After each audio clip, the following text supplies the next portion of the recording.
our subtle energies, our chakras, do they have anything to do with depression? Today I'm going to discuss with you when our energies are related to depression in a direct or an indirect way. I will describe both and give you some tips how to deal with them.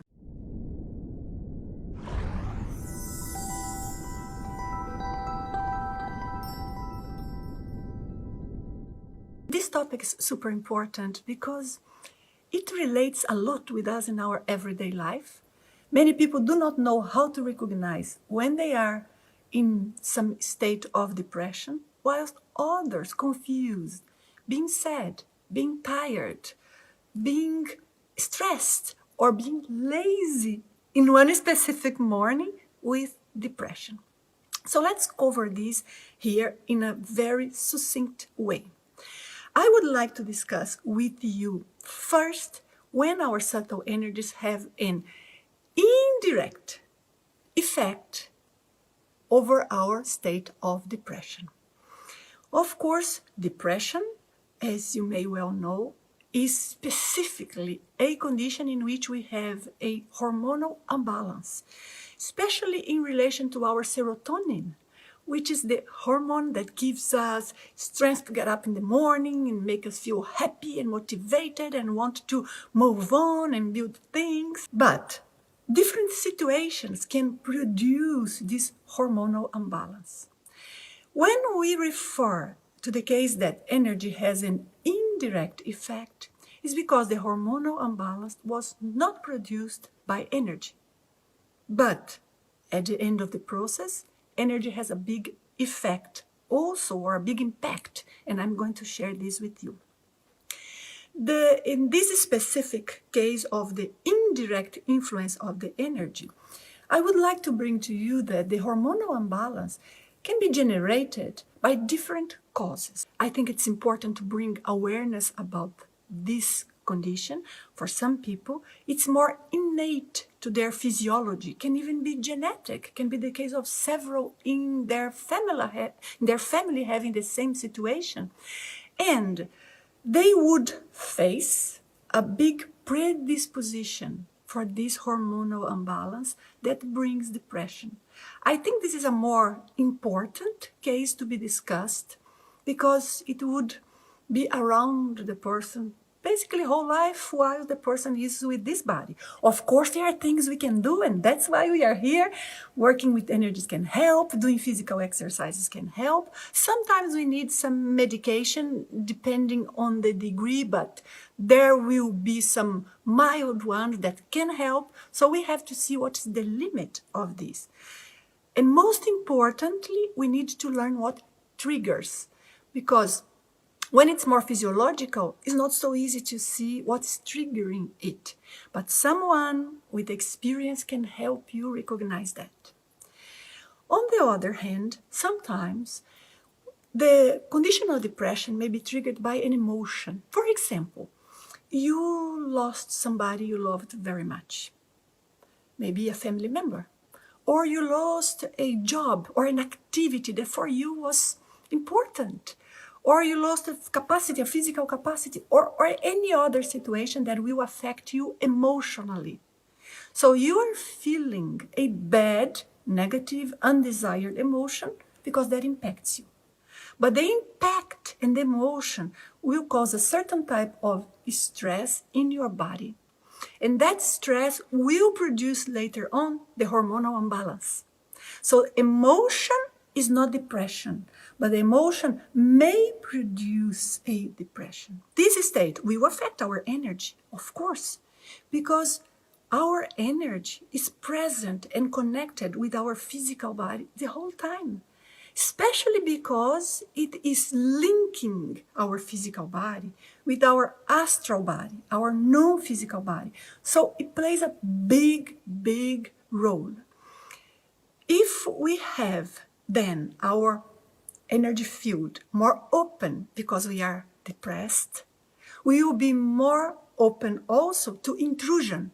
Not only intrusion from negative energies from others, and these others may be physical people around us, but may also be non-physical people who are in between lives, so spirits in different ways, who may end up getting close to us by this connection, by us being too open. We kind of lose our defenses. It's natural depression can even put you in a lower immune condition. So of course will also affect your energy body. When we speak about this intrusion, we can also refer to the condition in which some non-physical presence or being, so a spirit, may take advantage of the fact that you are depressed or emotional, so your energies are more open, and they use that to be closer to you when you wouldn't like them to be. So this is the condition in which energy plays an indirect role. When depression is directly linked with our energetic state, we are talking about multidimensional influences of the energy. Let me explain multidimensional.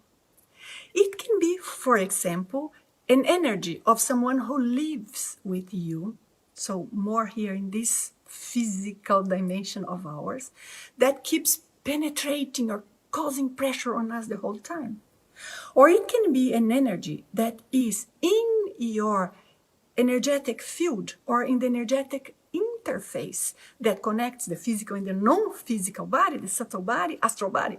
So there will be one thing. But it can also be an energetic condition of an environment, a non-physical environment. So the astral environment around of us, or a spirit, a presence that may be influencing us. So whatever this is, this energetic condition will produce an effect on us that will bring later on the situation of depression. Now, in this case, of course, being able to cleanse our energies, to balance, to become stronger with our energies, and to push away the negative energies, which are things that we can do when we know how to deal with energy, this will make a huge impact, maybe even completely take away from us the depression. Because in that case, depression was directly linked with the energetic situation. But when it's indirectly linked, it will help a lot if you can make your energy field stronger, cleaner, get rid of contaminations, because at least you will deal with your emotion, with your mind and your reasoning about what you are feeling and getting out of that without, on top of that, being receiving energetic pressure from outside, the negative energy from outside, which puts you even in a greater condition of depression. So in both cases, energy plays a big role, especially for the recovery of the problem. But we want to learn the specific strategies. I would like to give you 2 examples just to help you understand when energy has a direct impact in the cause of depression. So here to start, I'll give you one logical common example when you would have an energy block in a chakra, for example, but the energies that are there accumulated are very old and of a specific pattern. So it keeps producing on you the whole time, almost like a feeling, an atmosphere inside of you that ends up producing that type of hormonal imbalance. So it's almost like a chakra blockage that produces the hormonal imbalance. But it can also be something that is not in your energy field. Suppose you live in a house, but in that house, whoever lived there before or the energetic environment there is quite heavy. When you live there, you may feel a little uncomfortable or something is not quite feeling as light, but you cannot pinpoint what's going on. And after a long time there, that starts contaminating you and the whole thing goes, depending on your condition and predisposition, it may produce some depression. Anyway, I really hope this explains to you the differences between being depressed or being under energetic attack or being sad. I hope this gives you tips, strength, and motivation to work towards being the best version of yourself. Thank you very much to be with me up to here, and we see you in one of our future talks. Bye-bye.